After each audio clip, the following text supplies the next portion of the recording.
భారత రాష్ట్రపతి Draupadi Murmu 23వ law commission రాజ్యాంగాన్ని ఆమోదించారు మరియు దీనికి బాధ్యత వహిస్తారు. ఇప్పటికే ఉన్న చట్టాల సమీక్ష. మారుతున్న సామాజిక అవసరాలను అనుగుణంగా సవరణలు, రద్దులు లేదా కొత్త చట్టాలు అవసరమయ్యే ప్రాంతాలను గుర్తించడానికి కమిషన్ ఇప్పటికే ఉన్న చట్టాలను పరిశీలిస్తుంది మరియు సమీక్షిస్తుంది. చట్టపరమైన సంస్కరణ ప్రతిపాదనలు. న్యాయ బట్వాడా వ్యవస్థను మెరుగుపరచడానికి, న్యాయానికి ప్రాప్యతను మెరుగుపరచడానికి మరియు చట్టాలు ప్రభావవంతంగా, న్యాయంగా మరియు సమకాలీన వాస్తవాలకు అనుగుణంగా ఉన్నాయని నిర్ధారించడానికి ఇది చట్టపరమైన సంస్కరణల కోసం సిఫారసును అందిస్తుంది. ప్రభుత్వానికి సలహా పాత్ర. కమిషన్ సంక్లిష్ట చట్టపరమైన సమస్యలపై ప్రభుత్వానికి సలహాదారుగా వ్యవహరిస్తుంది. ఈ ప్రక్రియలో న్యాయపరమైన అవగాహన మరియు ప్రజల సంప్రదింపులను ప్రోత్సహిస్తుంది.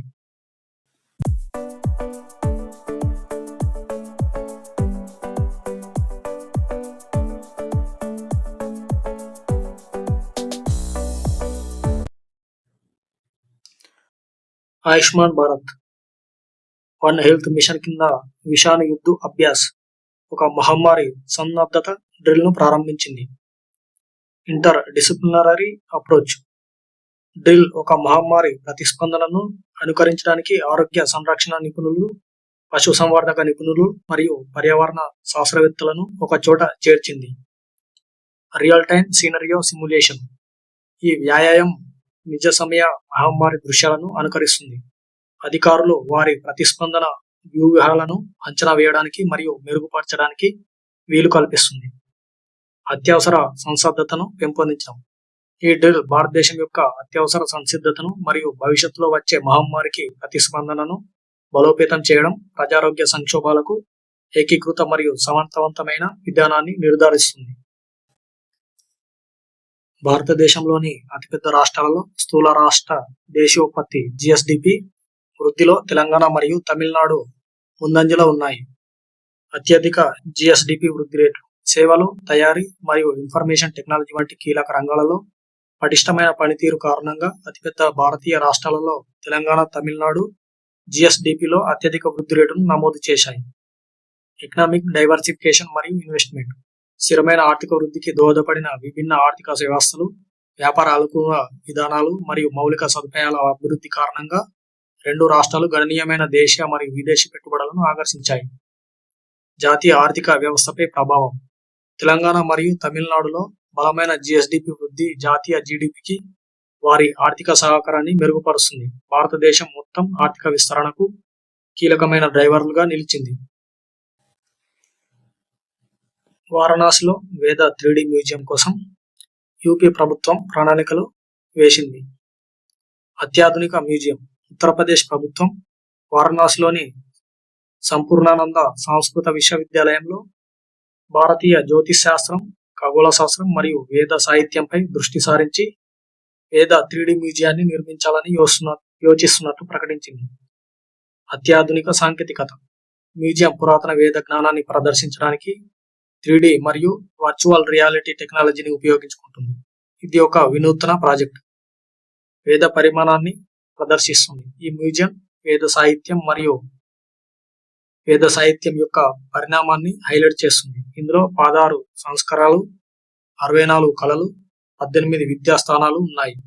వేద వారసత్వాన్ని పరిరక్షించడంలో విశ్వవిద్యాలయం పాత్రను నొక్కి చెబుతుంది. పారిస్ లో 2024 chief science advisers round table ను యునెస్కో సహా ఆర్గనైజేషన్ చేస్తుంది.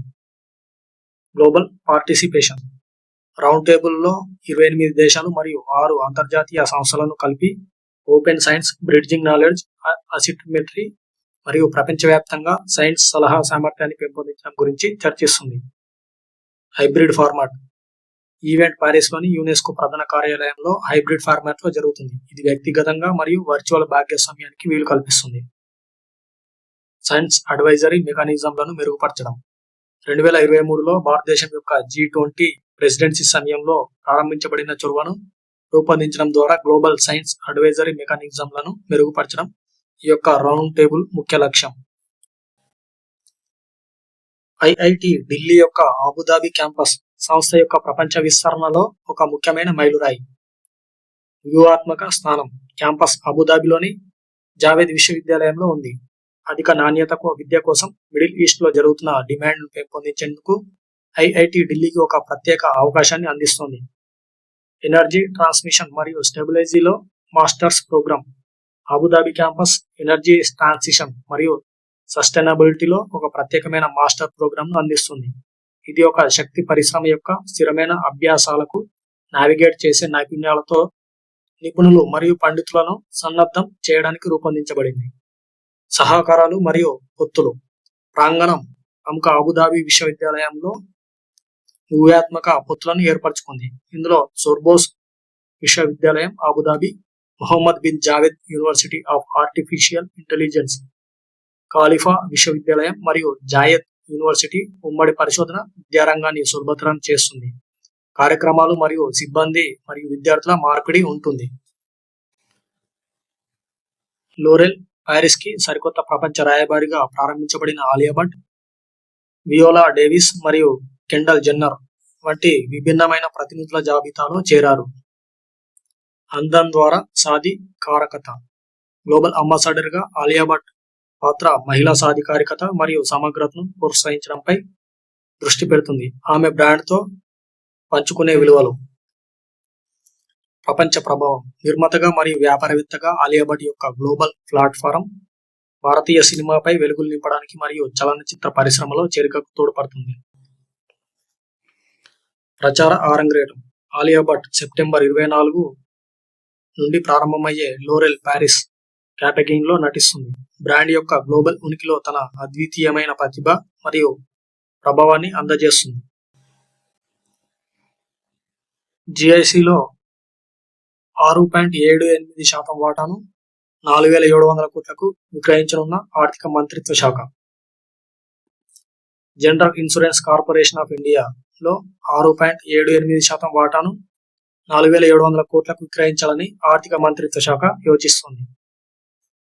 వాటా విక్రయం ద్వారా ప్రభుత్వ పెట్టుబడుల ఉపసంహరణ లక్ష్యాన్ని చేరుకోవడం లక్ష్యంగా పెట్టుకుంది మరియు ఆఫర్ ఫర్ సేల్ మార్గంలో నిర్వహించబడుతుంది. లావాదేవీ త్వరలో పూర్తవుతుందని భావిస్తున్నారు.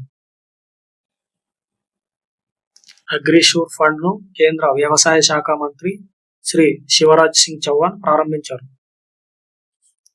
750 కోట్ల నిధులు అగ్రిటెక్ స్టార్టప్లు మరియు వర్తమాన అగ్రి ప్రెన్యూర్లకు మద్దతు ఇవ్వడానికి వ్యవసాయ రంగాన్ని ప్రోత్సహిస్తుంది, ఆవిష్కరణలను ప్రోత్సహిస్తుంది మరియు రైతులను శక్తివంతం చేస్తుంది. కృషి వినేష్ పోర్టల్ తో ప్రారంభించబడింది. సులభంగా యాక్సెస్ కోసం సమీకృత అగ్రి ఇన్వెస్ట్మెంట్ పోర్టల్ ఉంది. రైతుల ఆదాయాన్ని పెంపొందించడానికి మరియు వ్యవసాయంలో విప్లవాత్మక మార్పులను తీసుకురావడానికి కేంద్ర మంత్రివర్గం మొత్తం 14,235 కోట్లతో 7 సమగ్ర పథకాలకు ఆమోదం తెలిపింది. ఇందులో డిజిటల్ అగ్రికల్చర్ మిషన్. ఈ పథకం మొత్తం 2,817 కోట్లతో సాంకేతికతను ఉపయోగించి రైతుల జీవితాలను మెరుగుపరచడం లక్ష్యంగా పెట్టుకుంది. ఆహారం మరియు పోషకాహార భద్రత కోసం పంట శాస్త్రం. మొత్తం 3,979 కోట్లతో ఈ కార్యక్రమం వాతావరణాన్ని తట్టుకునేలా రైతులను సిద్ధం చేస్తుంది మరియు 2047 నాటికి ఆహార భద్రతను అందిస్తుంది. వ్యవసాయ విద్య, నిర్వహణ మరియు సామాజిక శాస్త్రాలను బలోపేతం చేయడం. ఈ పథకం యొక్క మొత్తం 2,291 కోట్లను కలిగి ఉంది మరియు వ్యవసాయ విద్యార్థులు మరియు పరిశోధనకులను ప్రస్తుతం సవాళ్లకు సిద్ధం చేస్తుంది. స్థిరమైన పశువుల ఆరోగ్యం మరియు ఉత్పత్తి. పశువులు మరియు పాడి పరిశ్రమల నుండి రైతుల ఆదాయాన్ని పెంచే లక్ష్యంతో ఈ పథకం మొత్తం 1,702 కోట్లను కలిగి ఉంది. హార్టికల్చర్ యొక్క స్థిరమైన అభివృద్ధి. మొత్తం 1,129 కోట్లతో ఈ పథకం ఉద్యానవన మొక్కల ద్వారా రైతుల ఆదాయాన్ని పెంచడం లక్ష్యంగా పెట్టుకుంది. సాంస్కృతిక మరియు ఆధ్యాత్మిక అభివృద్ధిపై దృష్టి సారించిన మధ్యప్రదేశ్ ప్రభుత్వం బృందావన్ గ్రామ్ పథకం మరియు గీతా భవన్ ప్రాజెక్టులను ప్రారంభించింది. బృందావన్ గ్రామ్ పథకం. ఈ పథకం మధ్యప్రదేశ్లోని ఎంపిక చేసిన గ్రామాలను సాంస్కృతిక కేంద్రాలుగా అభివృద్ధి చేయడానికి ఉద్దేశించబడింది. బృందావన్ యొక్క ఆధ్యాత్మికత మరియు సాంస్కృతిక వాతావరణంలో పర్యాటకం మరియు సాంస్కృతిక వాతావరణాన్ని మెరుగుపరుస్తుంది. గీతా భవన్ ప్రాజెక్ట్.